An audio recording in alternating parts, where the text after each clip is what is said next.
Amém. Bendito é o nome do Senhor. Nossa meditação será no Salmo de número 100. Salmo de número 100. Sua Bíblia tem Salmo 100?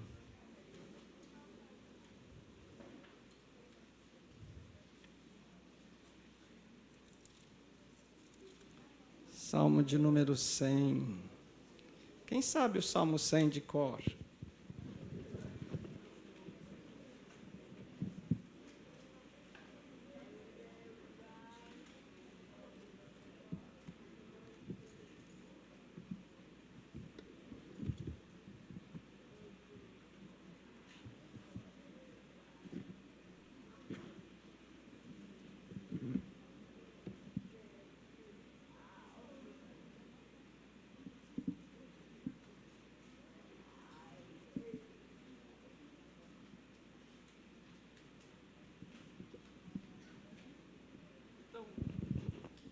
Então vamos lá.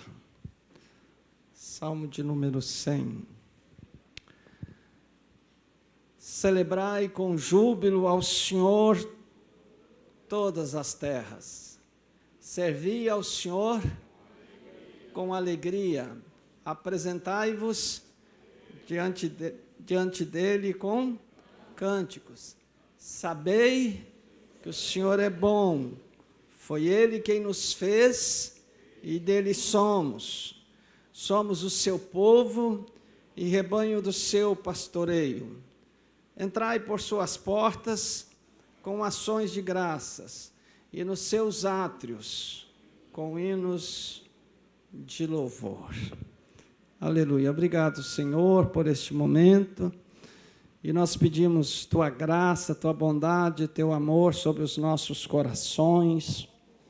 Nós queremos repreender de dentro deste lugar e de dentro dos nossos corações, Senhor, toda e qualquer interferência inimiga que quer produzir ao nosso coração indiferença, frieza, dureza, diante da palavra viva do Senhor. Nós queremos amar mais o Senhor ao final deste culto. Nós queremos ser mais do Senhor neste culto. Nós queremos ser despertados pelo Senhor neste culto. Nós queremos experimentar da alegria que há em Deus quando cultuamos o Senhor. Por isso, Senhor, nós repreendemos e proibimos a entrada de qualquer espírito contrário ao Espírito do Senhor. Espírito que seca a alma, que segura as emoções, que prende as emoções, que endurece o coração. Nós proibimos e anulamos esses dardos inflamados nesta noite. Ó Senhor, nós oramos a Ti agradecidos, em nome de Jesus.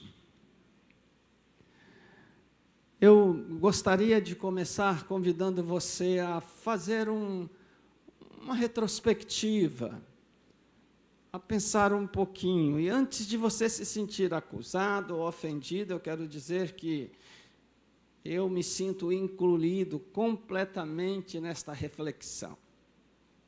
É a partir de mim que me veio a ideia de fazer esta reflexão. E esta reflexão nos leva a pensar sobre como nós nos preparamos para o culto, para irmos à casa do Senhor. Você se lembra no sábado, que o domingo é o dia de você ir à casa do Senhor? Se você se lembra, se você se organiza, qual é a sensação do seu coração em relação a isto? Qual é a sensação, o sentimento que você tem quando está se preparando para vir ao culto, servir ao Senhor com alegria? Como você se sente quando está vindo ao templo? E qual é a sua expectativa do seu coração quando você está vindo ao templo cultuar o Senhor? E no templo, quando você chega, o que você sente? qual é a cultura religiosa que está dentro da sua alma, que define o que você sente quando você chega no templo. Você se prepara para estar no templo? Quando você chega no templo, você sente, sabe, tem consciência viva e clara que Deus está no templo?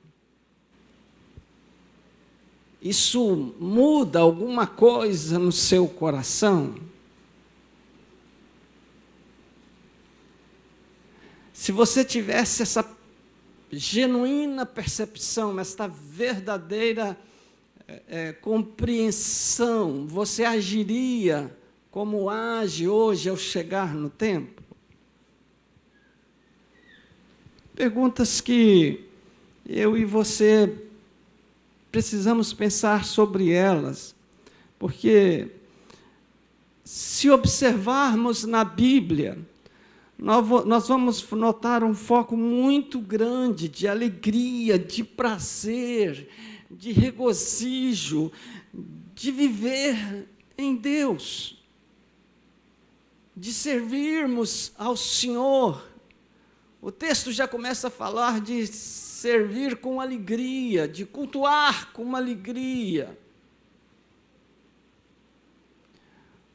Olhando para este foco, para esta ideia, de perceber o que a Bíblia fala sobre alegria, sobre riso, sobre sorriso, sobre exultação, sobre júbilo, sobre gozo, sobre contentamento, nós vamos perceber que Deus é alegre, e Deus deseja viver com filhos alegres, com servos alegres.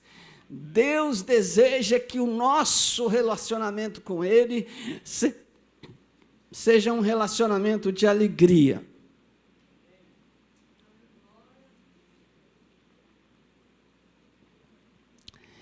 E a gente pode notar isso se a gente for passar por alguns versículos mais conhecidos que falam de alegria. Alguém se lembra algum aí para falar depressa? Ele é conhecido, todos sabem?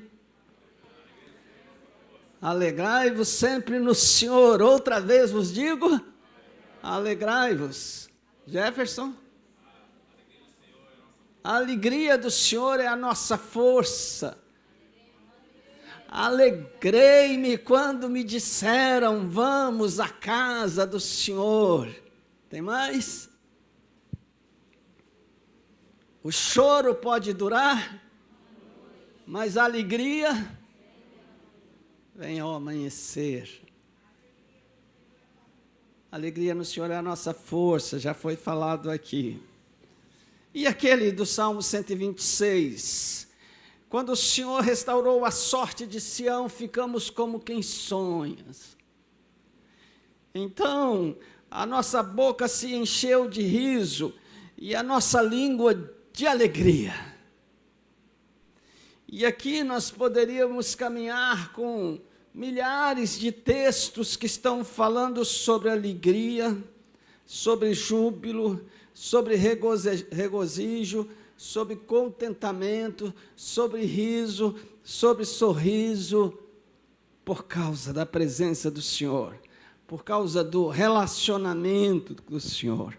Por isso, nós queremos reforçar o que dizemos, para que nós mesmos tenhamos esse desejo que é de Deus, para produzir em nós alegria, prazer e satisfação, quando se trata de nós nos encontrarmos com o Senhor. O texto que nós lemos, o Salmo 100, Salmo de número 100, é um cântico, é uma canção que explode de alegria o tempo todo.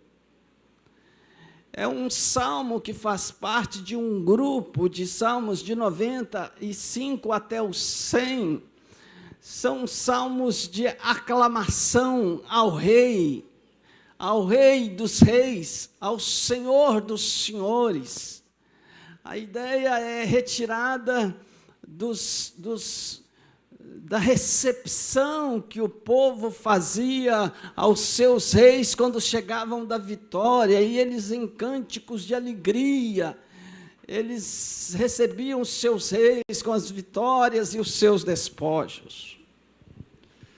Não sabemos o contexto e nem o autor deste salmo, mas isto não é relevante quem é o autor e qual o contexto, em que situação ele foi falado. O que é relevante nele é a sua beleza poética. O que é relevante nele é a maneira como ele nos chama, ele nos põe, ele nos confronta, como fez comigo, como que é a minha adoração na presença do Senhor. É a partir desse salmo que a gente pode perceber que o louvor contagiante precisa também viver na igreja do Novo Testamento. Fala-se que a igreja africana é uma das igrejas mais alegres do mundo. E a razão é que eles têm uma voz extraordinária, parece que todo mundo lá é cantor. E eles cantam com uma alegria, eles dançam na presença do Senhor. Não há superego, não há freio quando eles estão diante do Senhor.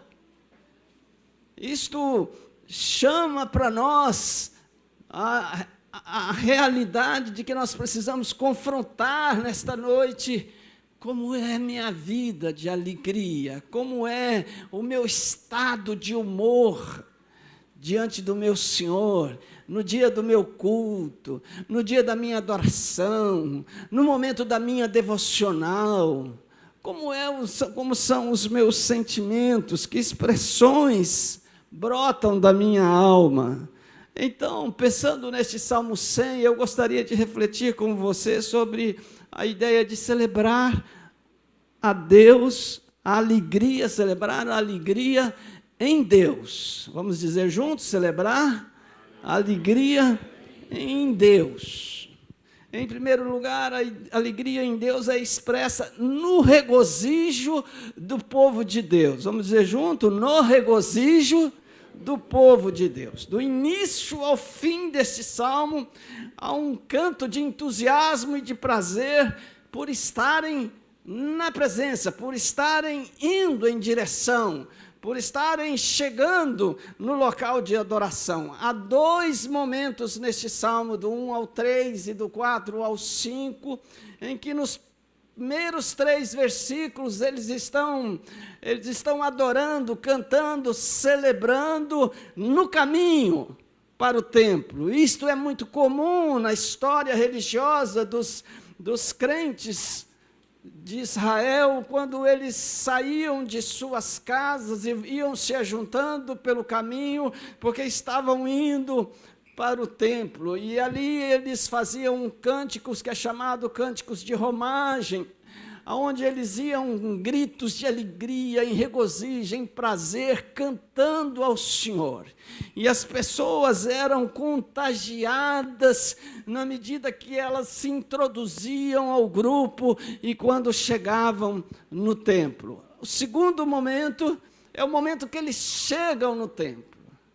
Quando eles falam de colocar os pés nos portais e entrar nos átrios do Senhor, ali é uma explosão, é o momento alto da adoração, é o momento que eles entram num lugar onde eles têm certeza de que é o Senhor que domina, que é o Senhor que recebe a adoração, que é o Senhor que está presente, e eles não têm como se apresentar diante do Senhor com muita alegria, com muita festa, com muito prazer. A caminhada, a chegada, ela é empolgante, ela é contagiante, ela leva as pessoas a se envolverem enquanto estão indo. Note que essa expressão, celebrai com júbilo ao Senhor, ela é traduzida nas diferentes versões, com algumas pequenas diferenças. E eu registrei aqui para a gente refletir nesta ideia. Nas versões mais antigas, a expressão é esta que nós lemos: celebrai com júbilo ao Senhor. Na versão King James, a expressão é: aclame ao Senhor todos os moradores da terra. Na versão Bíblia Viva, cantem alegremente ao Senhor. Na versão linguagem de hoje vai dizer: cantem hinos a Deus. Na NVI vai dizer: aclamai com júbilo. Existe uma versão que, na verdade, não é uma versão, é uma tradução, segundo o que o autor entende que o texto diz, e ele coloca com suas próprias palavras. Ela não é considerada uma tradução, mas nesse texto eu me rendi. Eu não costumo mencionar esta versão, eu me rendi. Lá está escrito: de pé agora aplaudam o Eterno, deem a Ele um lindo sorriso de presente. Você já pensou em sorrir para o Senhor como um presente? Aplaudam de pé diante do Senhor. Liberem para Ele um sorriso. É tão maravilhoso quando a gente viu aqui o casal, eles olhando um para o outro e sorrindo. É tão maravilhoso quando um irmão chega sorrindo com uma expressão de alegria, porque te viu, porque está querendo te contar uma boa nova. É tão maravilhoso podermos estar. Aplaudam o Senhor, diz o texto. O povo seguia diante do templo, em direção ao templo, cantava o tempo todo. Há uma coleção que eu acho que não mais é divulgada, não é produzida mais, chamada Coleção de Ouro para te enriquecer. O comentário de Salmos diz assim: júbilo é um grito de alegria, tal como a aclamação que o povo oferece ao rei quando eles surgem das suas guerras. Então, é a percepção de que eu falei inicialmente, de que eles estão celebrando a presença, não é do rei da terra, não é do governo, não é do presidente, não é do rei, da rainha, é a presença do Rei dos Reis. É celebrar com alegria, é dar gritos de alegria, de exultação, porque o rei chegou, porque eu cheguei diante do rei, o rei está diante de mim. Você pode dar um grito de glória ao Senhor, porque o rei chegou, o rei está aqui, o rei veio para te receber, o rei está sentado num trono invisível para receber sua adoração, para receber seu culto, para ministrar a você alegria, prazer, júbilo, independente da circunstância, independente das dificuldades, independente das dores. Quem vive debaixo da dimensão do rei, ele tem alegria a despeito das frustrações. O rei chegou. O rei chegou. Nós temos a própria Bíblia mostrando esta ideia com Davi. Quando ele chega das guerras, há uma alegria, um júbilo, ele é aclamado. Este é o Rei dos Reis. Não se compara às aclamações, às recepções dos reis terrenos. Champlin é o autor de um comentário interpretado do Antigo Testamento. Ele diz o seguinte: o culto dos hebreus era ruidoso, barulhento, pois o coro cantava, os instrumentos tocavam, as trombetas sopravam e as mulheres dançavam. Vou repetir para você, se você pode dar um glória a Deus.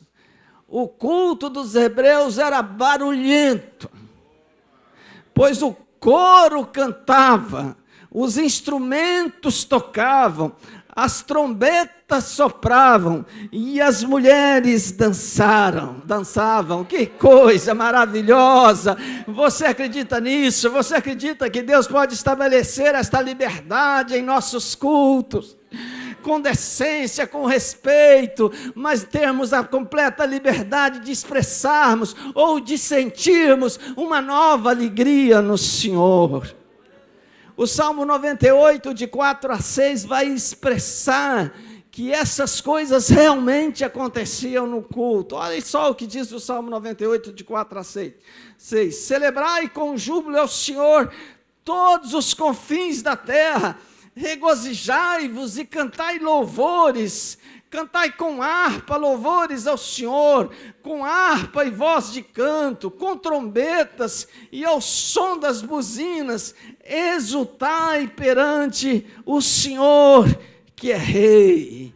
Precisamos aprender com os nossos pais da fé, precisamos aprender com os nossos cantores do templo, precisamos aprender com os crentes que tinham maior prazer quando saíam de casa, os seus corações já se tornavam palpitantes, só pelo fato de saber que eles estão saindo para encontrar o Senhor e adorar o Senhor na casa do Senhor. Precisamos encontrar a grande alegria e o prazer de estarmos no templo, na casa do Senhor, adorando ao Senhor, cultuando ao Senhor. Precisamos encontrar o prazer, a alegria, o júbilo, o contentamento de reunirmos as nossas células e juntos, em grande alegria, em júbilo, cantarmos ao Senhor. Não sei quantas vezes vocês já tiveram esta experiência, mas nossa célula teve pelo menos 2 experiências na casa de um mesmo irmão. Nós fomos para reunir e começamos a adorar e só adoramos. Só adorávamos e orávamos, não houve tempo para mais nenhuma coisa.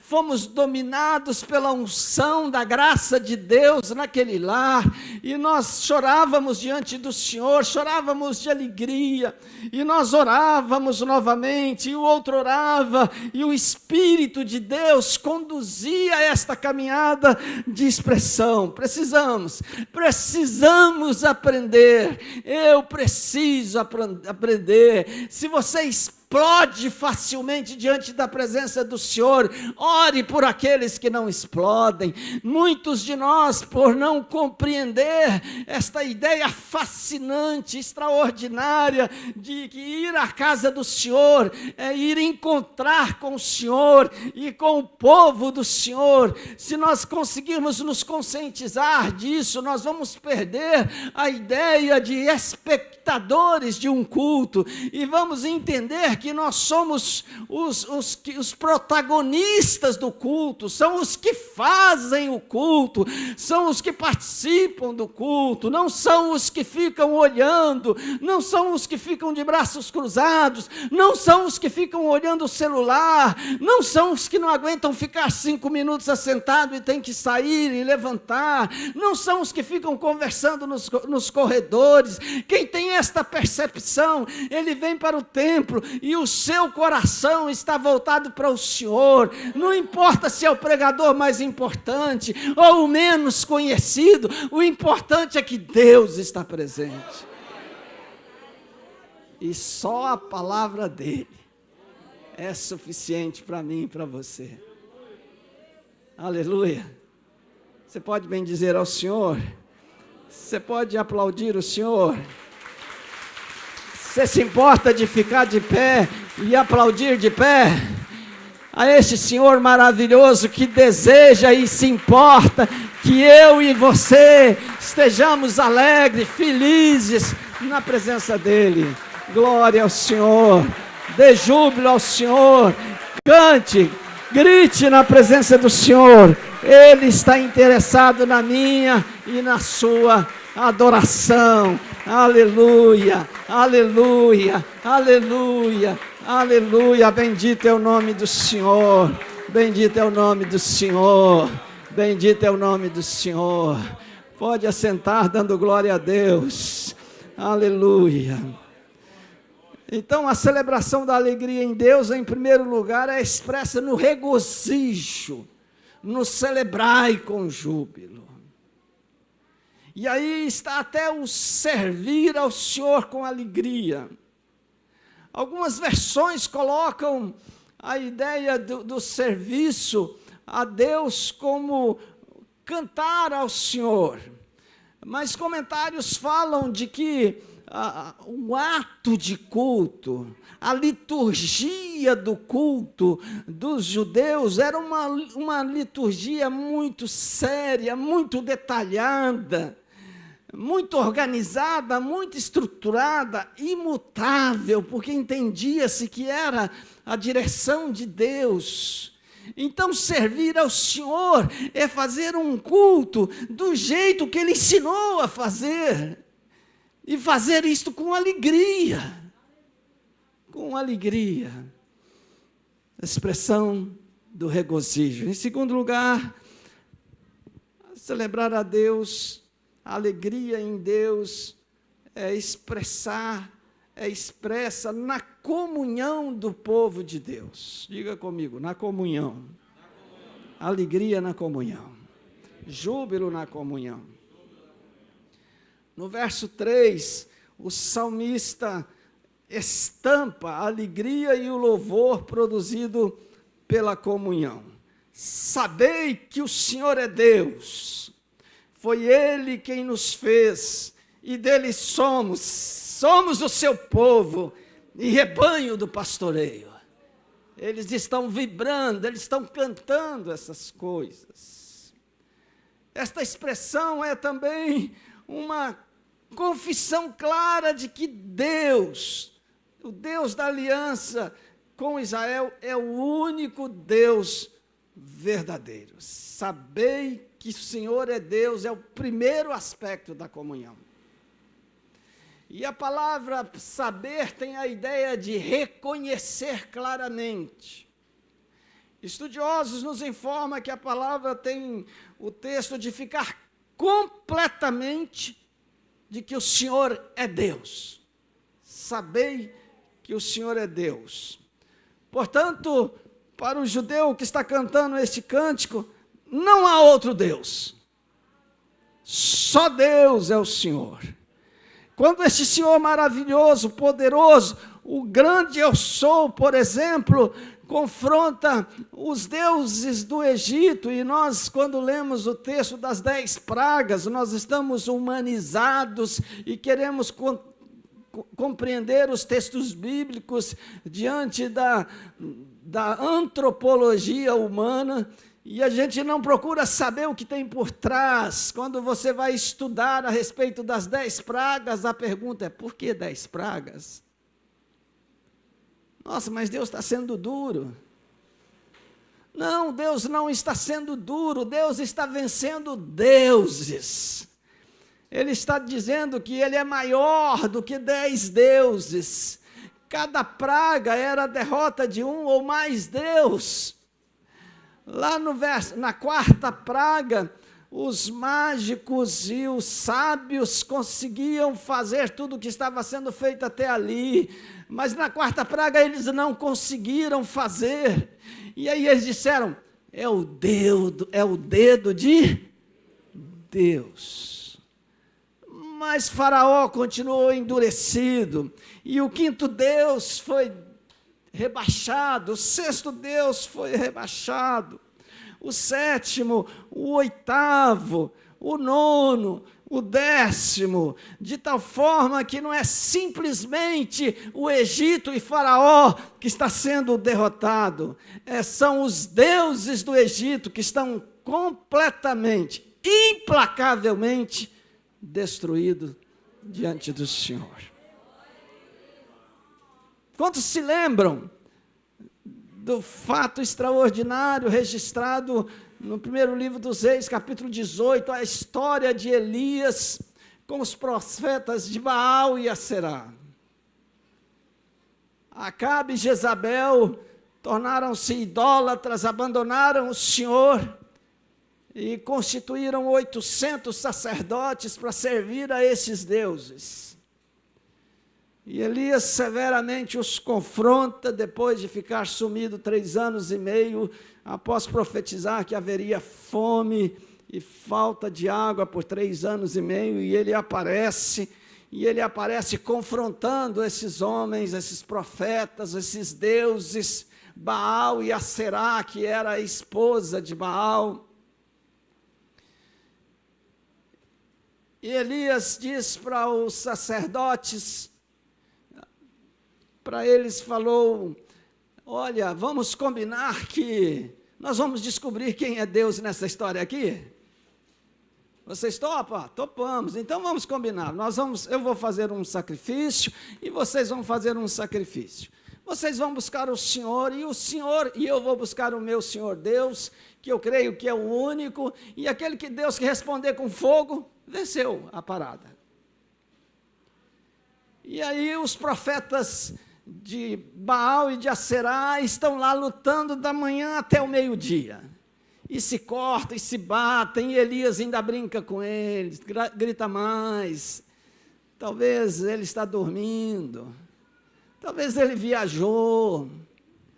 E terminado o meio-dia, é a hora de Elias, e Elias não se bate, não grita, Elias não faz barulho, ele reconstrói, restaura o altar, põe água, mais água, enche de água, põe o sacrifício em cima e faz a sua oração em palavras minhas. Diz o seguinte: Senhor, mostra que só o Senhor é Deus e que eu sou o teu servo. Neste momento, o fogo do Senhor desceu e bebeu a água e consumiu o sacrifício. E o povo dizia: só o Senhor é Deus, só o Senhor é Deus. Agora reconhecemos que só o Senhor é Deus. Eles estavam no Salmo 100 regozijando de júbilo, porque só o Senhor é Deus. Lembra-se de um outro flagrante, extraordinário, que acontece com os filisteus. Israel vai lutar contra os filisteus, e Israel leva a arca do Senhor para a guerra. A arca do Senhor é para adoração, é para culto, não é amuleto. Israel perde a guerra, e a arca do Senhor é levada pelos filisteus para Asdod. E onde que eles colocam a arca? Eles vão colocar a arca no templo do maior Deus, do principal Deus dos filisteus, que é Dagom. E aí você conhece a história. Primeira noite que a arca passou no templo de Dagom, de manhã ele estava caído de bruço diante da arca. No segundo dia, passa a noite, e aí eles vão de manhã e lá encontram o Dagom de que forma? De bruço, com seus braços e sua cabeça cortada. Só o Senhor é Deus, não desonre o Senhor, tentando compará-lo ou subjugá-lo a deuses inexistentes. Eles cantam porque têm esta convicção extraordinária: sabei que o Senhor é Deus. Não são as redes sociais, não são as estrelas musicais, não são as estrelas de pregadores, não são os pregadores itinerantes, não são coisas que nós gostamos extraordinariamente. Só o Senhor é Deus, só o Senhor é Deus. Então a primeira expressão de comunhão é saber que o Senhor é Deus. O segundo aspecto que demonstra esta comunhão: Ele é o nosso Criador. Diz o texto: foi Ele quem nos fez e dele somos. Aqui a ênfase cresce. Ele não é só o único Deus, Ele não só é o meu Senhor, Deus Criador, Ele é também o Senhor que nos fez, o Senhor, como nós já mencionamos aqui para o casal, é Ele que está ali na nossa construção. Somos resultado do toque das mãos do Eterno. Nós vemos que durante a sua obra o Senhor está fazendo e está vendo que tudo é bom. Tudo é bom. Ele está se alegrando, os anjos estão se alegrando, a alegria na construção do universo e tudo é bom. Mas há um momento que o Senhor para e diz: isto não é bom. Este homem está sozinho e isto não é bom. Vou fazer-lhe uma companheira. E aí o Senhor, para todas as coisas, Ele liberou a sua palavra e a sua palavra produziu. Mas para o homem, Ele pegou, Ele tocou. E eu imagino o Senhor se curvando. Ele soprou nas narinas do homem o sopro de vida. Ele é o meu, Ele é o seu, Ele é o nosso Criador. E o grupo do Salmo 100, eles estão cantando, eles estão glorificando, porque nós somos objetos da criação do Senhor. Deus é o nosso proprietário, Deus é o nosso Senhor, Deus é aquele que o Senhor... é o Senhor da nossa vida, aquele que nós precisamos entender que é um privilégio santo nós podermos desfrutar desta presença, desta bênção, deste cuidado do Senhor. Deus é nosso dono em 2 sentidos. Você sabia disto? Diga: Deus é meu dono. E em 2 sentidos. O primeiro sentido é o direito de criação. Ele é nosso dono por direito de criação. Deus é nosso dono por direito de redenção. Ele nos criou para andarmos para sempre com Ele. Com o pecado nós nos desviamos dele. E Deus envia o seu Filho para nos resgatar, para nos comprar da mão de Satanás, para nos tirar do poder das trevas, do inferno, para nos levar para o lugar que o Senhor sempre quis, que é estar em comunhão plena com o Senhor. Deus é meu Deus porque me criou em Adão. Deus é o meu Deus porque me redimiu em Jesus. Nós somos resgatados pelo Senhor e isto precisa trazer para nós uma alegria imensa. É por isso que nós precisamos reconsiderar, rever o nosso conceito de aceitar a Jesus, meus irmãos.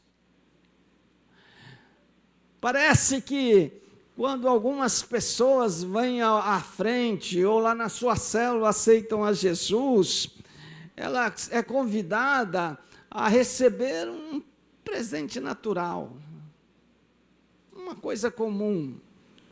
Não há uma consciência na vida desta pessoa que o direito de criação que Deus tinha sobre ela, tem sobre ela, está paralisado, estagnado por causa do seu estado de pecado.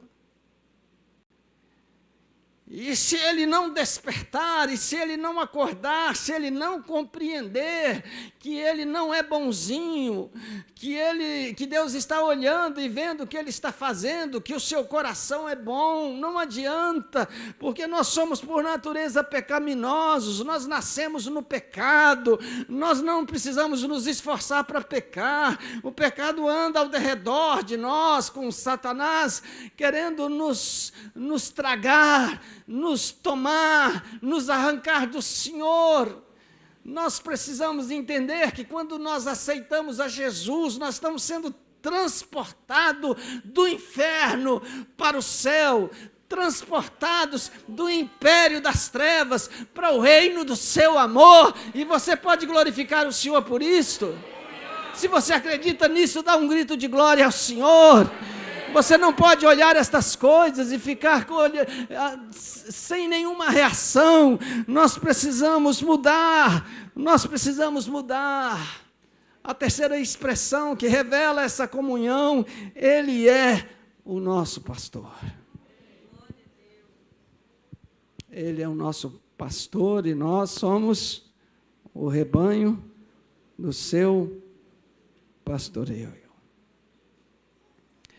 A figura de pastor na Bíblia, tanto no Antigo quanto no Novo Testamento, é muito viva.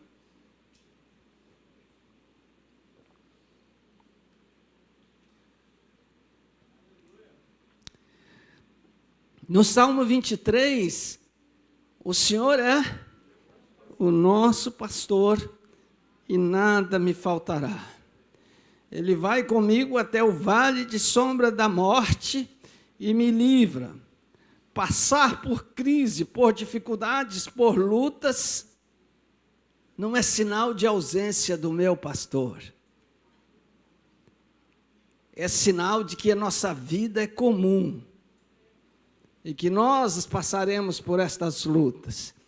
Mas se nós entendermos que Ele é o nosso pastor, qual é a função do pastor? Me ajuda? O que o pastor faz? Ele cuida das ovelhas, ele tira a lã, ele quebra a perninha da ovelha que está rebelde. É verdade. Ele alimenta as ovelhas, ele protege as ovelhas, ele deixa 99 ovelhas guardadas para buscar uma que se perdeu. Ele vai buscar a ovelha nos mais altos penhascos, onde ela está lá perdida, foi parar não sabe como, e berrando e gritando socorro, mostrando desespero nos seus berros. É aí que o texto diz que ele vai ao vale de sombra da morte. Ele é o nosso protetor. Ele é o nosso protetor. Você pode dar glória ao Senhor. Ele é o nosso protetor. Em João 10, este bom pastor é o que dá a vida pelas ovelhas. Em João 10, o bom pastor conhece as suas ovelhas e elas o conhecem e elas o seguem, elas ouvem a sua voz. Isso deveria produzir grande alegria, júbilo. Aquele povo que estava ali cultuando e cantando naquele templo, entendia tudo disso, sabia o que é ser pastoreado pelo Senhor. E eles exultavam, eles se alegravam diante do Senhor. Você já parou para lembrar com alegria de que eu não sou o melhor pastor? Nem humano. E se juntar todos os pastores daqui, eles não são melhores? Como se fossem um? Que o bom pastor é Jesus. É Jesus. É Jesus. Aleluia. Então, celebrando a alegria em Deus, em primeiro lugar, ela é expressa no regozijo do povo de Deus. Em segundo, ela é expressa na comunhão do povo de Deus. E em terceiro, para terminar, ela é expressa na gratidão do povo de Deus. Olhe só o verso 4. Entrai por suas portas com ações de graças. Entrar por suas portas com ação de graça. A segunda parte do texto é o momento de grande euforia. Lembra que eu falei da primeira, que é o momento de caminhada. A segunda parte é o momento de entrada, e ele está falando deste momento. Os santos entram pelas portas do templo fazendo aquele grande barulho. As trombetas tocando, as cornetas buzinando, o povo cantando, o coro puxando a música e as mulheres dançando. E agora elas estão dançando na unção do Espírito, porque elas estão no melhor lugar. No lugar onde Deus está participando e recebendo o culto, a adoração. E eles vão dizer por quê? Por que eles são agradecidos ao Senhor nesta canção do Salmo 100? A primeira razão, quem se lembra do texto, porque o Senhor é bom. Uma pessoa boa é alguém que mostra a sua tendência natural de praticar o bem em favor dos outros. No caso do Senhor ser bom, é a manifestação da sua bondade, do seu bem-querer, de desejar o bem, fazer o melhor para todas as pessoas. Deus é essencialmente bom, porque produz, faz bem por nós, contempla-nos com seu amor, e não olha para as nossas fraquezas, para as nossas ingratidões. Ele age de acordo com a sua essência, e a sua essência diz que Ele é bom, e Ele não age porque merecemos ou não merecemos, Ele age porque Ele é bom. O Senhor é bom e a sua misericórdia dura para sempre. O povo no Salmo 100, quando fala da bondade de Deus, está sempre contemplando a ação amorosa do Senhor diante do seu povo, diante das famílias, diante da nação, o cuidado e a proteção do Senhor. Independente de como o povo está, o Senhor está voltando sempre, resgatando. Então, quando os adoradores entram no templo e continuam a expressar sua alegria, gozo e canção, eles percebem que o local está cheio, está tomado, está dominado pela bondade de Deus. Pela bondade de Deus. Assim, para eles, Deus em sua essência é bom, e tudo que Ele faz é bom, é certo, é virtuoso, é digno, tem nele a sua origem. E nós, povo de Deus, só percebemos a bondade de Deus em nossa vida, só perceberemos quando estivermos vivendo um relacionamento íntimo, um relacionamento aberto, livre, como esses irmãos estão vivendo no texto. O Salmo 34, 8 diz: ó, provai e vede que o Senhor é bom.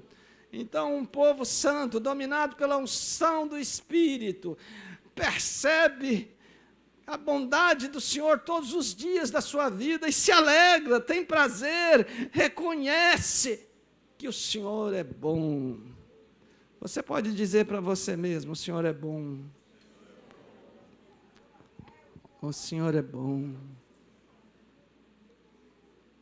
O Senhor é bom. A segunda razão expressada pelo salmista da sua gratidão é por causa da sua misericórdia. O Senhor é bom e a sua misericórdia dura para sempre.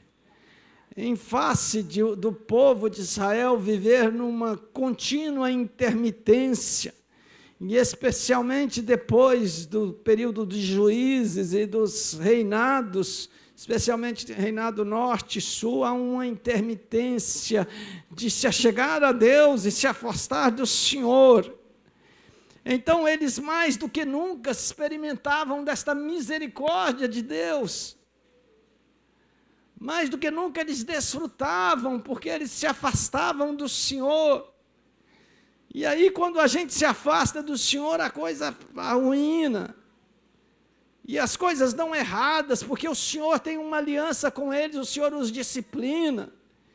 E aí os campos não produzem, os rios secam, a esterilidade acontece, a iniquidade aumenta no meio da nação, e eles olham desesperados e suplicam pelo Senhor.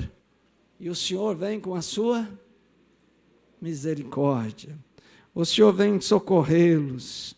A misericórdia do Senhor é uma canção contínua no lábio do povo judeu. O Salmo 26, o salmista no Salmo 26, ele vai falar sobre a misericórdia do Senhor, ele vai falar da misericórdia do Senhor, lembrando dos fatos de bondade, de ação do Senhor na história. Então, ele fez isso porque a misericórdia do Senhor dura para sempre. Ele fez isto porque a misericórdia do Senhor dura para sempre. De forma que são 26 versículos. Você pode abrir aí e você vai ver. São 26 versículos. E 26 vezes aparece a expressão, porque a sua misericórdia dura para sempre. Misericórdia brasileira vem do latim, que quer dizer ter o coração na nossa miséria. Não é este o sentido bíblico desta palavra, mas dá para entender um coração apodrecido, um coração doente, um coração que não merece nada, e Deus se voltar para ele. E Deus vir ao seu encontro para ajudar. Jeremias lembra dessa misericórdia. Quero trazer à memória o que me pode dar a esperança. As misericórdias do Senhor são a causa de não sermos consumidos, porque as suas misericórdias não têm fim e renova a cada manhã. E Ele está falando depois de sofrer, de chorar, de entristecer, de não ter mais lágrimas para liberar em favor do povo, de clamar ao Senhor, e o povo rebelde vai para o cativeiro. Mas Jeremias, que desfruta da misericórdia do Senhor, o rei da Babilônia, leva todo mundo que pode levar, mas manda perguntar ao Jeremias aonde que ele quer ficar. Percebe quem está com o Senhor, como que a misericórdia é tão especial. Jeremias está comprometido com a bondade, com o amor e com a misericórdia do Senhor. É assim que nós devemos encontrar o Senhor na nossa vida. Um Deus de misericórdia, um Deus que sabe que nós não merecemos nada. Ele sabe que por mais que nós nos esforcemos, nós vamos nos bater e nos encontrar com as nossas próprias fraquezas, com as nossas falhas. Em terceiro lugar e último, a gratidão por causa da fidelidade interminável. O texto diz: o Senhor é bom, a sua misericórdia dura para sempre, e de geração em geração a sua fidelidade. O povo está cantando, o povo está adorando, o povo está entendendo o sentido de cada palavra. Deus não é como o ser humano, Deus não é como eu e você, Deus não é volúvel, Deus está comprometido com a sua palavra, a palavra do Senhor dita, a canção que nós cantamos 2 vezes, Deus é fiel, Ele não falha, as suas promessas são fiéis e verdadeiras, a sua palavra é dita uma vez só, Ele pode repetir as suas palavras porque Ele quer reafirmar aquilo no nosso coração, mas não é o seu coração que tem dúvida em respeito a essas coisas. Ele é fiel, o seu Deus é fiel. Você não conhece infidelidade quando você olha para o nosso Senhor e Deus. Você reconhece infidelidade nas suas amizades, nos seus relacionamentos, em você mesmo, mas você não encontra infidelidade no Senhor. E nós precisamos cantar e contar esta fidelidade. Irmãos, eu quero encerrar, eu quero tomar a ceia com você. E eu gostaria de concluir, mais uma vez, nos levando a pensar. O texto é curto, dá uma lida nele. Ou eu vou ler para você, para ficar mais fácil. O texto diz: celebrai com júbilo ao Senhor todas as terras, servi ao Senhor com alegria, apresentai-vos diante dele com cânticos. Sabei que o Senhor é Deus, foi Ele quem nos fez e dele somos. Somos o seu povo e rebanho do seu pastoreio. Entrai por suas portas com ações de graças, e nos seus átrios com hinos de louvor. Rendei-lhe graça e bendizei-lhe o nome, porque o Senhor é bom e a sua misericórdia dura para sempre. E de geração em geração a sua fidelidade. Você consegue olhar nesse texto e ver algo que acontece na nossa adoração ao Senhor, na nossa relação com Deus, e não tem aqui neste texto?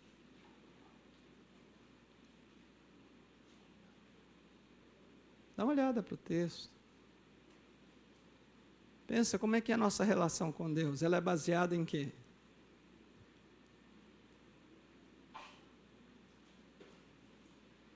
Nossa relação com Deus é baseada em quê, irmãos?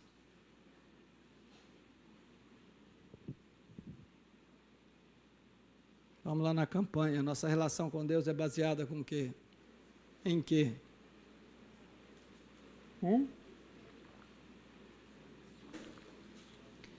Nossa relação com Deus geralmente é baseada em que nós vamos receber do Senhor. Deus é bom se Ele acerta o meu casamento. Deus é bom se Ele me dá um novo emprego. Deus é bom se eu for promovido. Deus é bom porque Ele fez isso na minha vida. Deus é bom por isto. Encontra no texto uma razão terrena para eles estarem jubilando e cantando ao Senhor. Não é que Deus não queira dar. Aliás, Ele mesmo vai mencionar que a videira, a romeira, a figueira, a oliveira, elas vão produzir quando tiver dele a bênção. Acontece que estas coisas são concedidas pelo Senhor como resultado da nossa relação com Deus. Porque eu amo o Senhor e eu sirvo ao Senhor. Eu posso pedir ao Senhor porque Ele vai me dar, porque Ele me ama e sabe que sou fiel no meu relacionamento com Ele. E aí, então, quando eu recebo a minha bênção, a quem eu vou falar primeiro? No testemunho da tarde ou da noite da bênção? Eu vou falar com o Senhor. Não é verdade? Eu preciso dizer isto ao Senhor. Senhor, eu recebi, eu não mereço, o Senhor me deu, eu fiz a campanha, mas o que é a campanha, Senhor? Eu fui lá 7 semanas, 12 semanas, 15 semanas, 20 semanas, mas enquanto eu fui, eu estava te servindo, enquanto eu fui, eu estava te adorando, enquanto eu fui, eu estava te buscando, eu estava crescendo espiritualmente, eu estava sendo tratado na persistência, na perseverança. Eu recebi porque não mereço, mas porque o Senhor é bondoso, é misericordioso. O que nós podemos aprender nesta noite? com este texto. Nós precisamos ser mais alegres na nossa relação com Deus.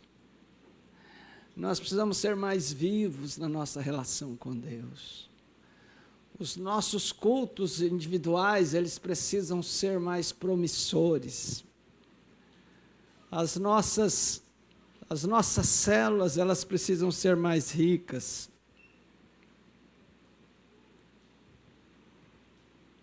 Precisam ser mais ricas de alegria, de prazer, de adoração, de regozijo. Por quê? Por causa do Senhor.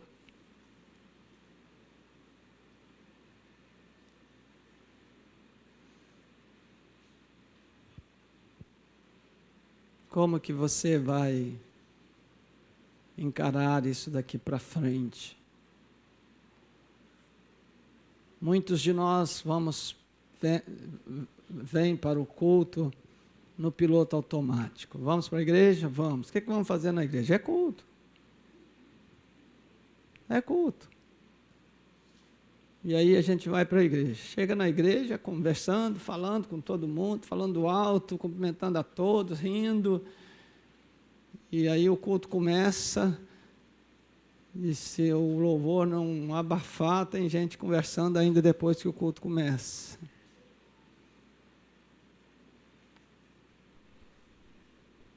E aí, no momento da gente conversar mesmo, no momento da adoração, no momento que o dirigente do louvor, o dirigente do culto te convida para você expressar gratidão, para você expressar amor, para você liberar uma palavra de adoração, aí não sai nada.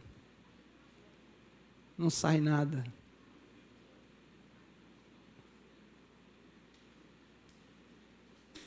Porque a nossa mente está a 1000, nós estamos correndo a 1000, nós estamos pensando se o Flamengo ganhou, perdeu. Perdeu? Ah, já está o nego lá, já olhou. O nego já olhou lá. É desse jeito. O culto, a gente podia criar uma cultura, viu, pastores? A gente podia criar uma cultura de deixar um porta-sapatos na entrada. E a gente entrar descalço. Para a gente perceber uma diferença. Entramos num lugar santo.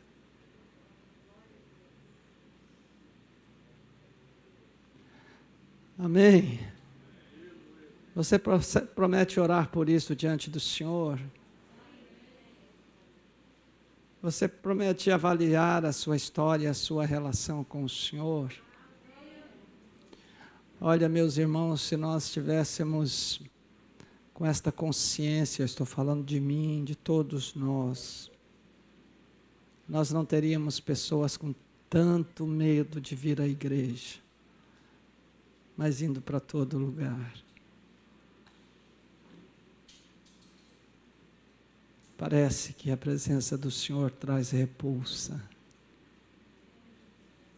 quando na verdade ela traz paz, alegria, amor, bondade, benignidade, traz júbilo, mais um outro júbilo, outra vez um júbilo, uma alegria ainda maior.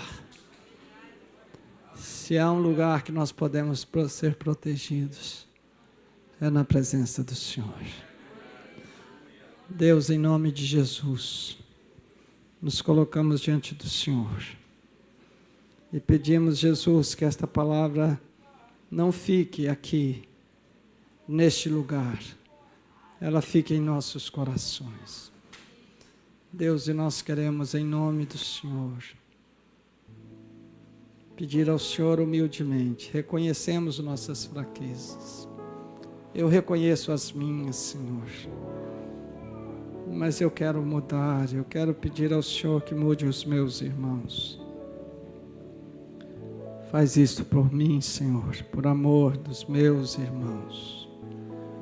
Não que nós mereçamos, meu Pai, mas porque o Senhor é bom e a sua misericórdia dura para sempre. Senhor, toca nos nossos corações. Senhor, produz em nós o temor do Senhor. Senhor, produz em nós a tristeza de quando estivermos pecando. Nós venhamos sentir a tristeza e o peso deste pecado na nossa vida, nos céus, a tristeza que provocamos ao Senhor. Deus, queremos trazer alegria ao Senhor. Como diz o texto da mensagem no Salmo 100, levantem, aplaudem e dê um sorriso de presente ao Senhor. Ó Deus, faz isto em nós, por amor do Teu nome.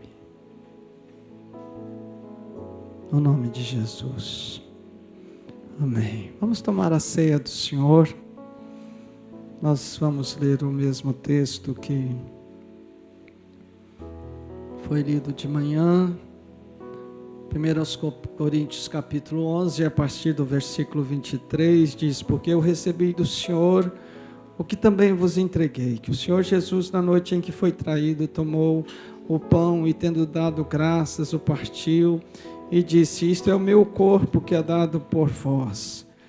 Fazei isto em memória de mim. Repita comigo: fazei isto em memória de mim. Por semelhante modo, depois de haver ceado, comido o pão, tomou também o cálice, dizendo: este cálice é o cálice da nova aliança no meu sangue. Fazei isso todas as vezes que o beberdes em memória de mim. Diga: em memória de mim. Porque todas as vezes que comerdes este pão e beberdes o cálice, anunciais a morte do Senhor até que Ele venha. Por isso, aquele que comer o pão ou beber o cálice do Senhor de forma indigna, será réu do corpo e do sangue do Senhor. Examine-se, pois, o homem a si mesmo, e assim coma do pão e beba do cálice. Pois quem come e bebe sem discernir, sem entender o que é o corpo de Cristo, come e bebe juízo para si. Eis a razão porque há entre vós muitos fracos e doentes, e não poucos que dormem. Quero ressaltar essa expressão que é muito mais do que lembrança, em memória de mim. Isto fala de a ceia ser um memorial. Um memorial faz parte da história dos judeus. Quando acontecimentos importantes faziam, eles levantavam uma pedra, um altar, e todas as vezes que eles passassem por ali, eles contavam a história para quem estivesse com eles. Mesmo que fossem os filhos, mas os filhos dos filhos dos filhos dos filhos dos filhos ouviriam. Em memória de mim é um comunicado de Jesus que nós precisamos entender o significado da ceia e lembrar esse significado e nos sentirmos felizes diante deste modelo. Agora nós vamos tomar a ceia. Eu faço parte de uma igreja mais antiga e o Paulão também faz parte desta igreja mais antiga. E a ceia, naquele tempo, era a cultura religiosa daquele tempo. Pelo nome de solenidade, a ceia era quase um funeral, com todo respeito aos meus pais da fé. Era um silêncio absoluto, a cabeça baixa, era um sentido de tristeza. Mas, meus irmãos, Nós não precisamos ficar tristes porque o Senhor morreu. A gente fica triste quando uma pessoa morre, mas não volta. O Senhor morreu e ficou só 3 dias, graças ao Senhor. Ele ressuscitou e a ceia está prevendo isso. Diz o texto que eles cantaram uma canção e eu acredito que Jesus encheu os seus pulmões e cantou com vibração e com alegria. Após tomarem a ceia, foram para o Monte das Oliveiras. Todo aquele momento era um momento tenso. Jesus sentia na carne as aflições do momento. Judas se revela e o texto diz que o demônio entrou na vida dele. Jesus diz: vai e faz o que você tem para fazer. Mas o coração de Jesus está alegre em Deus. Em Deus, ele canta uma canção. E ele celebra uma canção. Você que está agora em casa, lembre de contar para os seus filhos. Estão aqui? Ou estão lá? Você que está em casa, lembre de contar para os seus filhos o que significa a ceia do Senhor. Eles podem dizer: ó pai, mãe, eu já sei disso, mas repita para eles como um ensino do Eterno. Expresse a alegria de dizer a respeito da sua salvação por causa disto. Ele morreu por nós. Ele pagou o preço do nosso pecado. Ele nos conquistou. Ele nos tirou do inferno e nos colocou no céu. Ele garantiu que nós vamos tomar a ceia com o Senhor numa grande festa, num casamento. Compartilhe. Prepare para todos os seus participarem. E aqui vamos participar também. E nós queremos convidar todas aquelas pessoas que são membros desta igreja ou de qualquer outra igreja evangélica, e você toma a ceia do Senhor. Queremos convidar você para participar aqui. Então nós vamos combinar que todos fiquem assentados, e na medida que o presbítero ou o diácono chegar próximo de você, você vai se levantando. Pegou o seu pão e seu cálice e se assente. E nós vamos esperar todos receberem para que juntos comamos, inclusive você que está em casa, juntos comamos do pão e bebamos do vinho. Senhor, mais uma vez, queremos consagrar estes elementos. Queremos abençoar este cálice, Senhor, não importa de qual vinha, de qual comércio eles procedem, não importa de onde vêm esses pães, o que importa é que neste momento eles estão consagrados para ser uma bênção na minha vida, na vida dos meus irmãos que estão aqui e na vida dos meus irmãos que estão em casa. Senhor, nós queremos receber tudo aquilo que é fruto do amor de Deus para conosco, não porque merecemos. A ceia é alimento, a ceia é uma refeição, a ceia reverbera a morte de Cristo, e na morte de Cristo a cura, a libertação. E nós oramos para que o Senhor faça isto para a tua glória nesta noite. Que o Senhor se manifeste de forma poderosa aqui nas famílias, nos relacionamentos. Que o Senhor traga um regozijo enorme a todos os nossos corações ao participarmos desta ceia.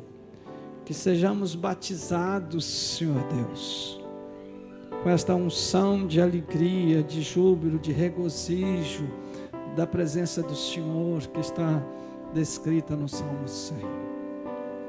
Nós consagramos esses elementos, Senhor, no nome de Jesus. Amém, Senhor.